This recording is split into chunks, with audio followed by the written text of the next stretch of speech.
everybody and welcome to Cinema Savvy. It is myself George bringing you a very special video. This is going to be a spoiler-free review on the complete season of The Last of Us, which has finally made its way into a TV series which is going to be starting airing this Sunday, and I'm here to give you my spoiler-free thoughts on the entire series. That is the first 9 episodes.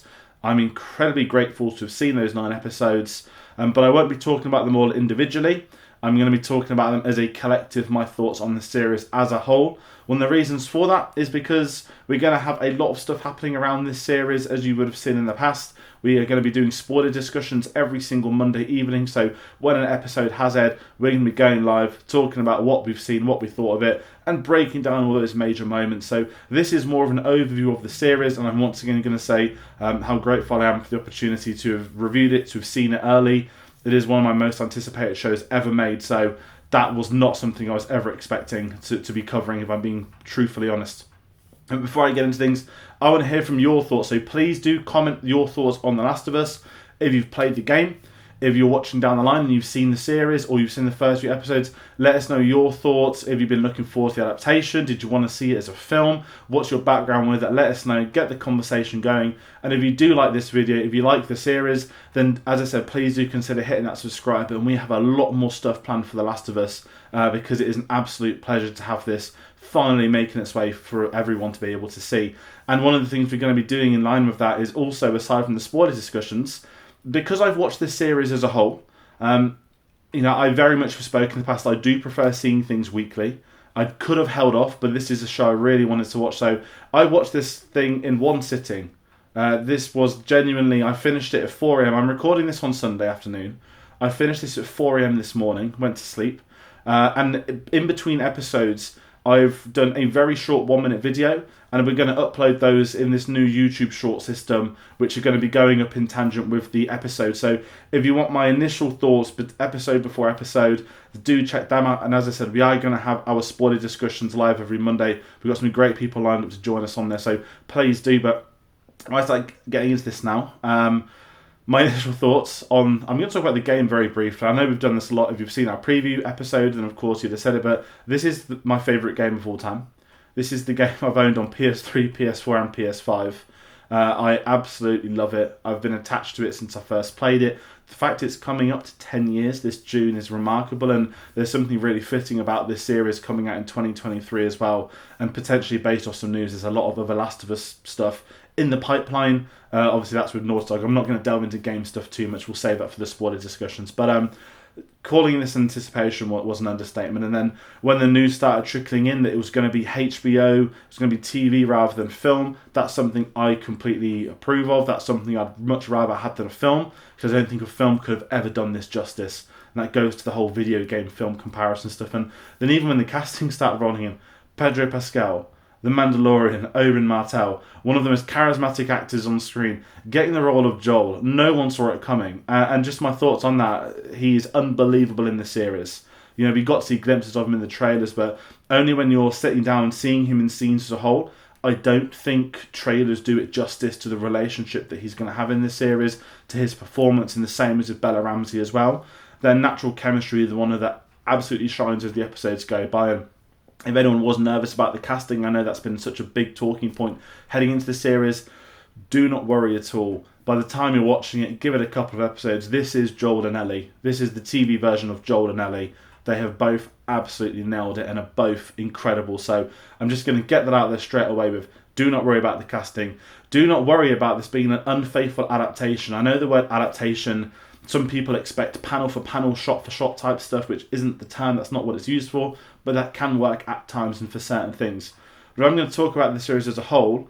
This is one of the best adaptations of any media I have ever seen in my life. Now, I've not read Lord of the Rings, so I can't compare it to that, but playing that game and watching this series, which of course covers the first game, it is remarkable at how well this has been done.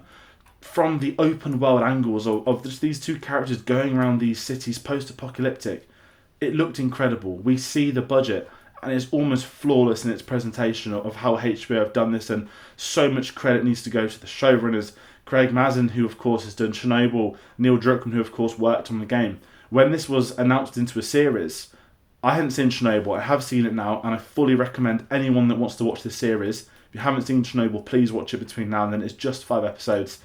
It is incredible to see how much of The Last of Us is in Chernobyl as a show.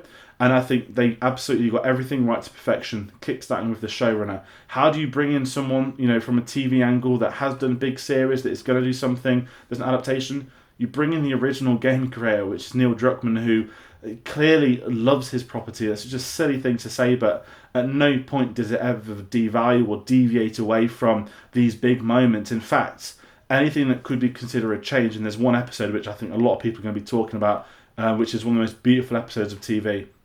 It's one of the best things I've ever seen something do, and the series just lends itself to these two as creators. And I'm being honest, it's 9 episodes long, and it's such a shame that it's already over. Yes, it's my fault I did it in a day, and I wouldn't change that to any degree, but seeing it come to life is just something I never thought, and seeing it come in the way it has, at no point did I ever sit there thinking like, I'd rather be playing the game right now.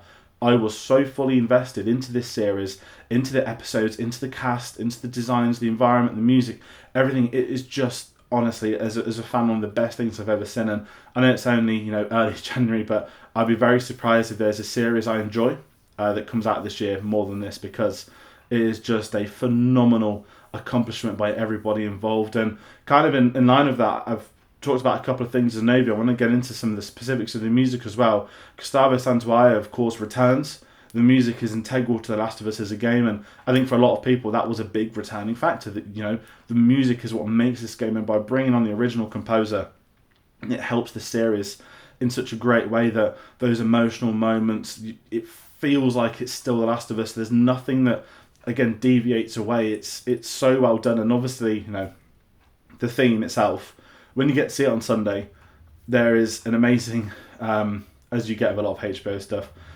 titles. The underrated art of intro titles, especially for TV, and HBO shows in turn do that, and it's amazing to see. We have a wonderful animation from this. And in kind of in line of that, it just flows throughout the whole series. There's no point does anything ever feel out of place, anything feels swapped over. It just works. They know what they're doing.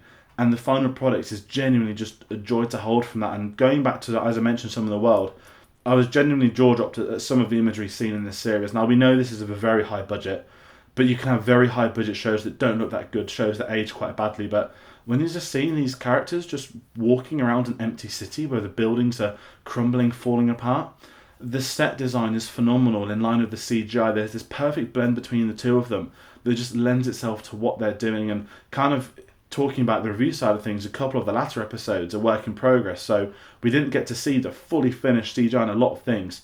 But even at that point, knowing it's a work in progress, it looked incredible. But certainly the finished episodes we saw to begin with are just incredible. And I said that word a lot, I'm going to try and stop using it, but this is a show that is going to be going all the way at the Emmys. This is a show that's going to be getting nominations left, right and centre. And I've actually talked about a couple of characters. I'm not going to talk about fates of characters or their story arcs from the first game. We'll save that for our weekly spoiler discussions. I'm going to give a humongous shout out to Nick Offerman, who played Bill. Now, if you're familiar with that story in the game, that's going to be really interesting heading into the series, but this is an Emmy-winning performance. Now, I've loved him since I watched Parks and Rec in the early 10s. One of my favourite comedies ever. We've seen him, he was in Pam and Tommy as well. We've seen him do a lot of other stuff. He's going to be in Mission Impossible. But I think this series has Nick Offerman's best performance, and I'll tell you what, they need to push this for an Emmy. It is genuinely incredible stuff, and just the way the show does it, it's what the game does so well. You bring in these supporting characters that you're already invested within the two main ones. We love Joel and Ellie. We're spending time with them. What makes The Last of Us work isn't just their relationship. It's the supporting cast. It's the other characters that come in, that we spend time with, that we meet with. And what works so well for the TV side of things that the series necessarily can't do, the game series can't do, we get to spend additional time with these supporting characters. We meet them in the games through Joel and Ellie coming across them. But when we get to their backstories, we get to see things shot separately. It's just such a beautiful way of introducing characters, setting up important plot beats. And there's an episode in particular which is going to be, I think, not just the crowning achievement. There's multiple great episodes, but there's two in particular that jump out to me as the two best episodes of the series. I'm not going to say which ones they are, but do not worry about anything. Every episode is great. There is great pacing. Some episodes, the first one, of course, is an hour and 25 minutes. We get the prologue and we get bringing it into the modern day. We also have these amazing moments, which I'm not going to delve into too much, but we get flashbacks to not necessarily these characters, but maybe someone that's not important to our main story, but we're seeing what is happening elsewhere. The first episode begins with a broadcast in the 1960s. And there's a very interesting actor that pops up that's in this that hasn't mastered. I'll leave that as a great surprise, but it's a really smart way of bringing in the story to not necessarily modern day or to a new audience, but giving some awareness at this being, these are the last people in the world, but we need to see how the whole world has fell apart, not just this small selected story. So there's some genius moments, and this is where I'm going back to the Chernobyl stuff, is that some of the best parts of Chernobyl were when we get introduced to a character who aren't relevant to the main story, and we just spend time with them and we see the impact of Chernobyl upon this one person's life. And that's what The Last of Us is delivering on, and it goes back to the showrunners, HBO getting the rights for this series. Honestly, this is incredible. I know a lot of other PlayStation stuff has been announced for other studios, but I don't think anything is going to be a peak past HBO, and The Last of Us deserves to be on HBO. To me, it's the best game ever made. It needs to have the right people at the forefront of adapting it for the series. You need the right actors, you need the right set designers, the right production companies, and they deliver with absolutely all of it. So I'm going to kind of leave it there for a spoiler-free review, because as I said, we're having our weekly spoiler discussions. I really want to get into stuff, but I can't, and I cannot wait to see what a lot of other people think, because my final thoughts, I've seen the show of the year. I've seen a fulfillment of something I never thought I'd get.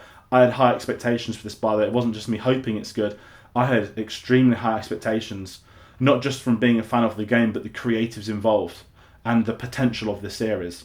And they have just delivered and surpassed everything. And I'm just so excited. And I'm just so happy for everyone involved. Imagine just being a part of this series, or you've worked on the games. It's just such an incredible thing. And as a fan, it just warms my heart to see how well this is done. So that's going to round out for my spoiler-free review of The Last of Us, hashtag Series 1, I guess.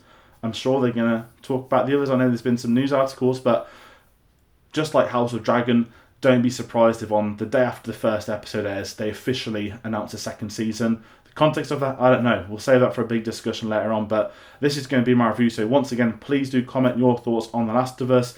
Are you looking forward to the series? Are you looking forward to certain actors or creators or changes? It's going to be really exciting to see what everyone's reactions is. And as I've said before, join us every single Monday night for our big spoiler discussions. We're going to be going live with them. We're going to have some different guests on, bring on people. We hope we can do justice to what the show has done. And there's also going to be those very, very quick YouTube thoughts of my individual reactions between episodes. So there's a lot of stuff happening on the channel for this series. And if you do like this video, if you like this, please do consider hitting the subscribe button. It does mean a lot to us. If we want to grow this, if we want to do more stuff for The Last of Us, if there is going to be a second season, this is a big part of our channel for the year, and this series deserves the right treatment. So we hope we can deliver with that. If you want to find out about other videos or other Last of Us stuff, there is a very, very special Last of Us event happening in London tomorrow. I will be attending it, and if I can, I will get some footage up of this event and a little bit more details. I'm not going to go into too much at the moment, but it's a very big Last of Us event, and if it's as good as it is made out to be, then it will be one we're covering. So please do hit that subscribe button. And if you want to follow us on our social media, that is Twitter and Instagram at cinema_savvy, Facebook and letterboxd.com/cinemasavvy. And we have a link to Redbubble where you can help and support and pick up some merch. In the meantime, I'm going to get this edited. I'm going to go play the PS5 version once more, and I'm going to get ready to rewatch the series and join you for these weekly discussions. So that's going to do it. Take care. We'll see you on the next one.